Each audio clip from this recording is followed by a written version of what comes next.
whispered about its dark history, but refused to speak in detail. It was said that anyone who dared enter the manor at night never returned, leaving only faint echoes of their screams behind. Elena, a journalist with a knack for uncovering urban legends, decided to investigate. Her career thrived on sensational stories, and the manor's infamy was too good to pass up.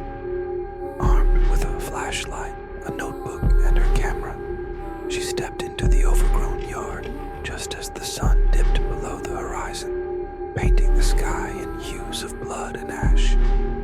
The air was cold, unnaturally so, and carried a faint metallic tang that made her stomach churn. As she approached the front door, it creaked open on its own, revealing a dark hallway lined with faded, torn wallpaper. The scent of mildew and decay filled her nostrils. Her flashlight beam cut through the darkness, illuminating an ornate but dust-covered chandelier hanging precariously from the ceiling. Elena hesitated but pushed forward, her footsteps echoing eerily on the warped wooden floor. She noticed strange markings etched into the walls, symbols that seemed to pulse and shift when observed too long. Her camera clicked as she captured the details, but with every flash, she felt a growing unease, as though something was aware of her presence. Deeper into the house, she found a staircase leading to the second floor. A faint sound stopped her, a child's laughter, faint and chilling. Her breath caught in her throat. "Hello," she called out, her voice trembling. The laughter stopped abruptly, replaced by a heavy silence. Elena climbed the stairs, her heart pounding. Each step groaned under her weight, and she gripped the banister tightly. At the top, a long corridor stretched out, lined with doors. One door at the end was ajar, faint candlelight flickering from within. She approached cautiously, every instinct telling her to turn back.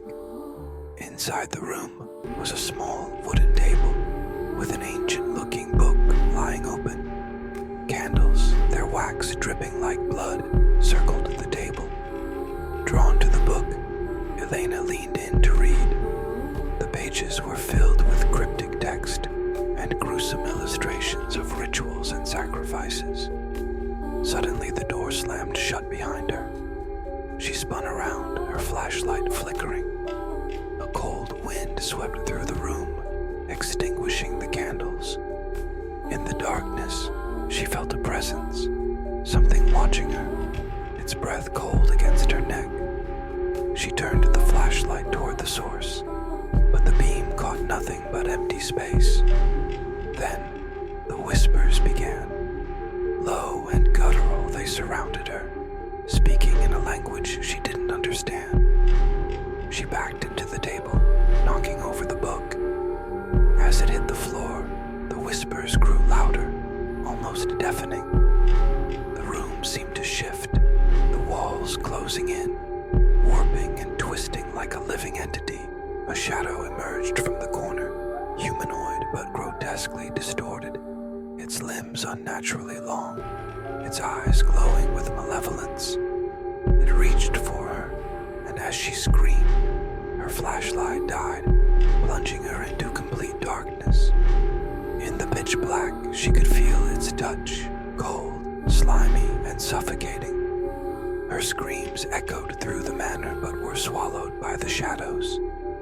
The villagers claimed to hear them that night, faintly carried on the wind, but none dared approach the manor. Days later, Elena's camera was found just outside the manor's gates, its memory card intact. The photos showed what she had described: a decaying house, strange symbols, and finally, a blurry figure standing in the doorway, staring at her lens. No one has dared to enter since. The night was thick with fog as Claire adjusted her rearview mirror. She'd been driving for hours, the monotonous hum of her car engine the only sound keeping her company. The isolated road stretched endlessly ahead, flanked by dense woods that seemed to press closer with every mile. She glanced at the GPS again. The glowing screen flickered erratically before displaying signal lost. Great, she muttered, gripping the steering wheel tighter. The last thing she wanted was to be stranded in the middle of nowhere. A sign up ahead caught her attention. Rusted and leaning, it read, "Ravenwood Rest Stop, 1 mile." Desperate for a break, she decided to pull in. When she arrived, the rest stop looked deserted. The parking lot was cracked and overgrown with weeds, and the single building, a small convenience store, was dimly lit. A neon "open" sign buzzed weakly in the window. Claire hesitated but decided to go inside. The bell above the door jingled as she entered. The store smelled faintly of old wood and something metallic. Shelves lined with outdated snacks and dusty canned goods filled the space. Behind the counter stood a man, tall and gaunt, with sunken eyes that seemed to follow her every move. His name tag read, "Earl." "Late for a road trip," Earl said, his voice a raspy drawl. Claire forced a smile. "Just passing through. My GPS stopped working." Earl's lips twitched into a semblance of a smile, but it didn't reach his eyes. "Not much out there this time of night. You should be careful." "Thanks," she replied, trying not to let his unsettling demeanor rattle her. She grabbed a bottle of water and a candy bar, placing them on the counter. Earl rang her up in silence, but as he handed her the change, his cold, bony fingers brushed hers. "Drive safe," he said, his voice almost a whisper. Claire nodded, feeling a chill creep up her spine. As she walked back to her car, she noticed something strange. The fog had thickened considerably, and the woods surrounding the rest stop seemed alive, branches swaying despite the still air. She hurried to her car, heart pounding. As soon as she started the engine, her headlights illuminated the store's window. Earl was still standing there, but he wasn't alone. A figure stood behind him, tall and shadowy, with glowing red eyes. Before she could react, the store lights flickered and went out, plunging the area into darkness. Claire slammed her foot on the accelerator, speeding back onto the road. Her heart raced as she glanced in the rearview mirror, half expecting to see someone or something chasing her. The road ahead seemed unfamiliar now, the trees looming larger, their twisted branches forming grotesque shapes. After what felt like hours, she spotted a light in the distance. Relief washed over her as she approached another rest stop. This one looked nearly identical to the first, down to the leaning sign and cracked parking lot. Unease bubbled in her stomach, but she convinced herself it was just her imagination.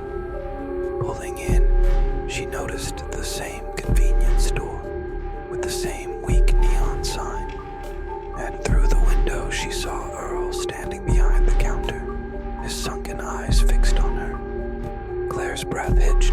She checked the GPS again, but the screen remained blank. Panic set in as she realized the surroundings looked exactly the same. Every detail matched down to the arrangement of the shelves inside. Desperately, she threw the car into reverse, ready to drive away. But her rearview mirror revealed something horrifying. The shadowy figure from the first store was standing directly behind her car, its glowing eyes piercing through the fog. Claire screamed, slamming the car into drive and speeding away. The road seemed endless, looping in a nightmarish repetition. Every turn brought her back to the same rest stop, the same cracked parking lot, the same eerie store. As he walked, he began to notice carvings on the trees, symbols he didn't recognize, etched deep into the bark, forming a path that seemed to guide him deeper into the heart of the forest. His camera clicked as he documented each one, but with every photo, he felt an unsettling weight pressing down on him. Hours passed, or so it seemed, before he stumbled upon a clearing. In the center stood a massive oak tree, its trunk split open to form a hollow, large enough for a person to step inside. Surrounding the tree were remnants of rituals, melted candles, animal bones, and a strange blackened circle scorched into the ground. Ethan felt a mix of fascination and unease. He set up his tripod, aiming his camera at the hollow tree. As he adjusted the lens, a faint wailing sound drifted through the air. He froze, his heart pounding. The sound was distant but unmistakable, a mournful cry like someone in agony. He shook it off, convincing himself it was the wind or an animal. But as he took the first photo, the wailing grew louder, more distinct. It seemed to come from the hollow itself. "Hello," Ethan called out, his voice echoing unnaturally. The wailing stopped. Ethan hesitated, then stepped closer to the hollow, his flashlight cutting through the dark interior. The beam illuminated the inside, revealing claw marks gouged into the wood, as though something had tried to escape. At the base of the hollow lay a bundle of cloth, dark and damp. He reached out, unwrapping it carefully. Inside was a small, weathered doll, its face crudely stitched, its button eyes staring blankly. The doll's chest was pierced with a long, rusted nail, and its fabric was stained with what looked like dried blood. Ethan's camera suddenly flashed, unprompted.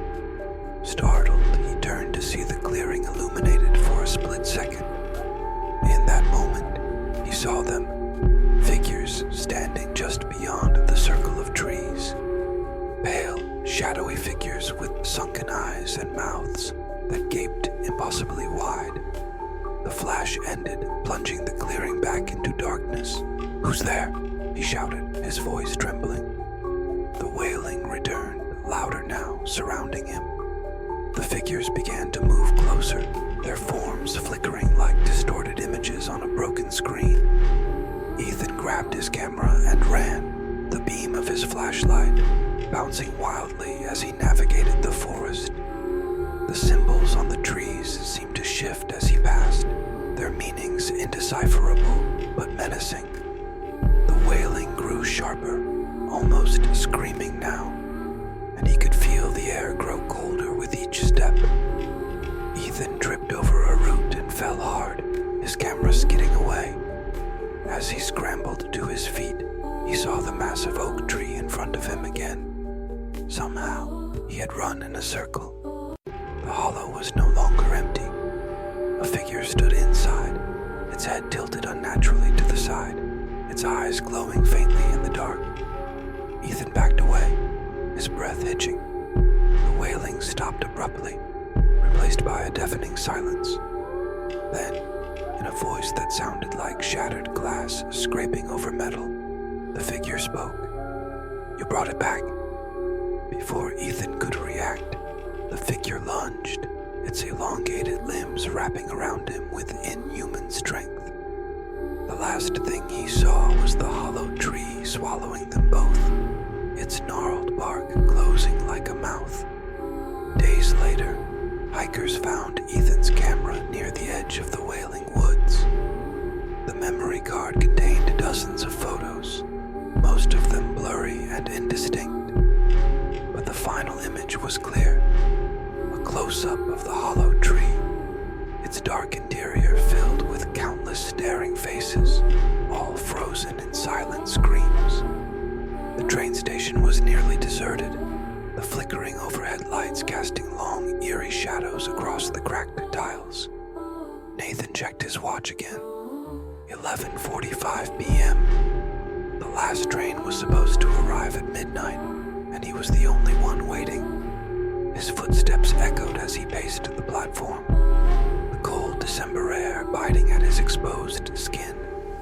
The station had a strange reputation. Local Locals referred to it as Platform 13, even though the official signage listed it as Platform 7. Rumors swirled about people who boarded trains here and were never seen again.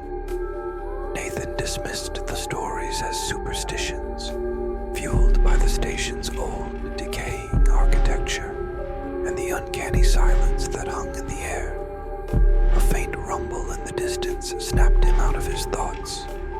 The train was arriving, its headlights cutting through the fog that seemed to have materialized out of nowhere. As it pulled into the station, Nathan noticed something peculiar. The train was an older model, its exterior worn and faded, the windows opaque with grime. The doors slid open with a hiss, and cold air rushed out, carrying a faint metallic scent.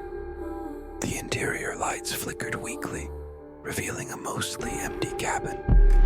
Nathan hesitated but stepped inside, his suitcase bumping against his leg. The doors shut behind him with an unsettling finality. He chose a seat near the middle of the car, setting his bag down beside him. The train lurched forward, the sudden movement jostling him slightly. As he settled in, he noticed the other passengers, or what he thought were passengers. They sat motionless, their faces obscured by shadows, their heads tilted downward as if asleep.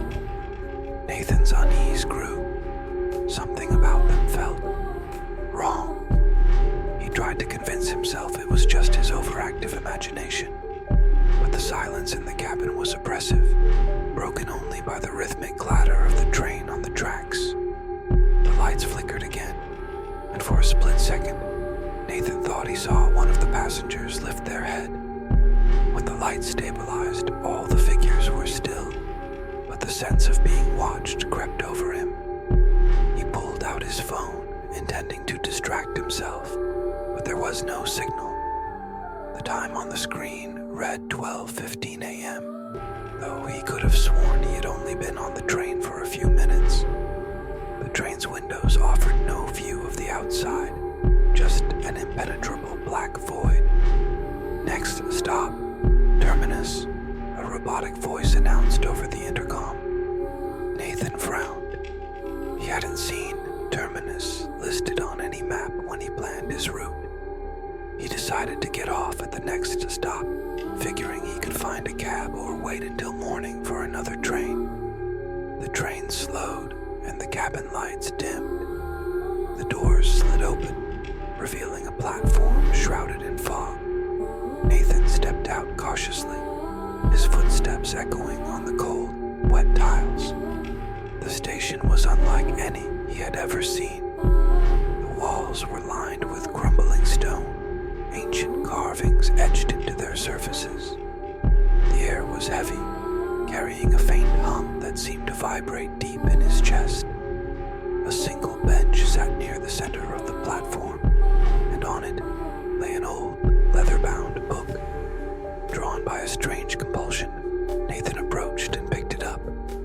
The cover was blank, but when he opened it, the pages were filled with names. Thousands of names, written in neat, flowing script. As he flipped through the book, his breath caught. Toward the middle of the book was his own name, written in bold letters. Beneath it was today's date, followed by the words, "Passenger claimed." The sound of footsteps broke the silence. Nathan spun around, his heart hammering in his chest. The shadowy figures from the train were standing on the platform now, their faces still obscured, their heads tilted unnaturally. They stood motionless, as if waiting for something. Nathan dropped the book and backed away, but his foot slipped, sending him sprawling to the ground.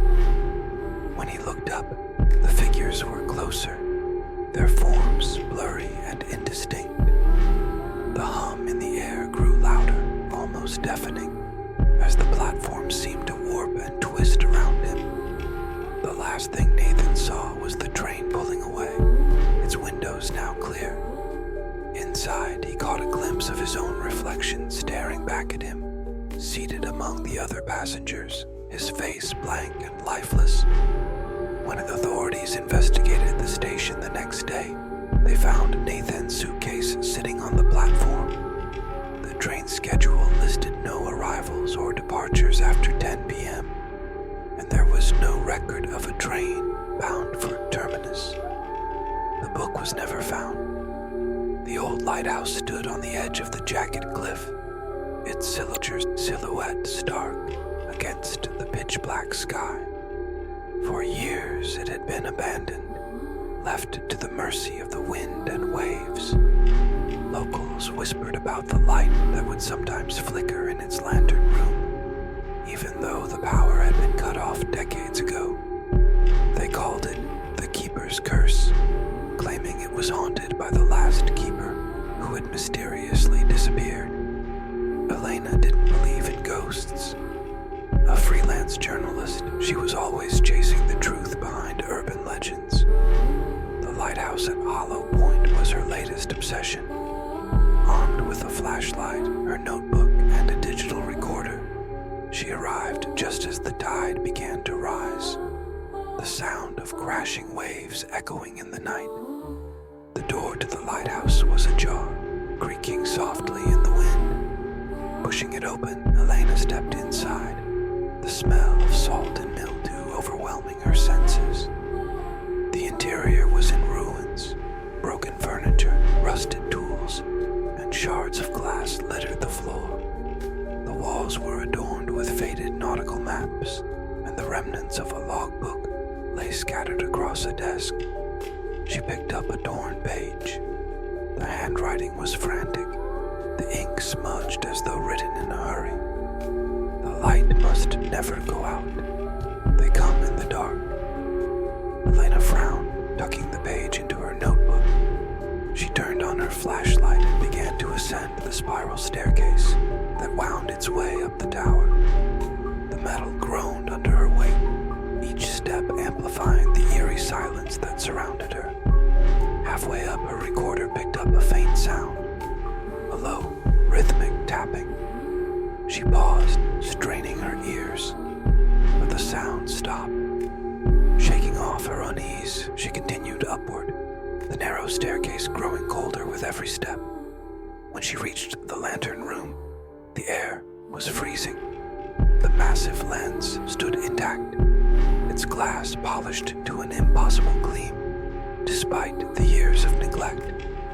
The room should have been empty, but a lit lantern sat on a small wooden table, its flame flickering weakly. Elena's stomach tightened. She approached the lantern cautiously, her fingers brushing the metal. It was warm to the touch. As she bent down to examine it, her flashlight flickered and died. Panic set in as darkness enveloped her. She fumbled with the flashlight, smacking it against her palm, but it refused to turn back on. Then she saw it. A faint glow outside the glass windows of the lantern room. At first, she thought it was the moon, but the light moved, weaving unnaturally through the darkness. It grew brighter, revealing a shape, a figure cloaked in shadow, standing motionless on the rocks below. Elena's breath caught in her throat. The figure turned its head upward, its face hidden, but she felt its gaze pierce through her. The lantern's flame flared suddenly, casting long, distorted shadows across the room. Behind her, the tapping resumed, louder and more insistent. She spun around, but the room was empty. "Who's there?" she called, her voice trembling. A whisper answered her, so faint she almost didn't catch it. "Keep the light on." The lantern's flame began to sputter, its glow dimming. Elena reached for it instinctively, trying to steady the flame, but a deafening crash below made her freeze. The sound of heavy footsteps echoed up the staircase, deliberate and slow. The figure outside was gone. Elena grabbed her recorder, her hands shaking as she pressed it to her chest. The footsteps footsteps grew louder, closer.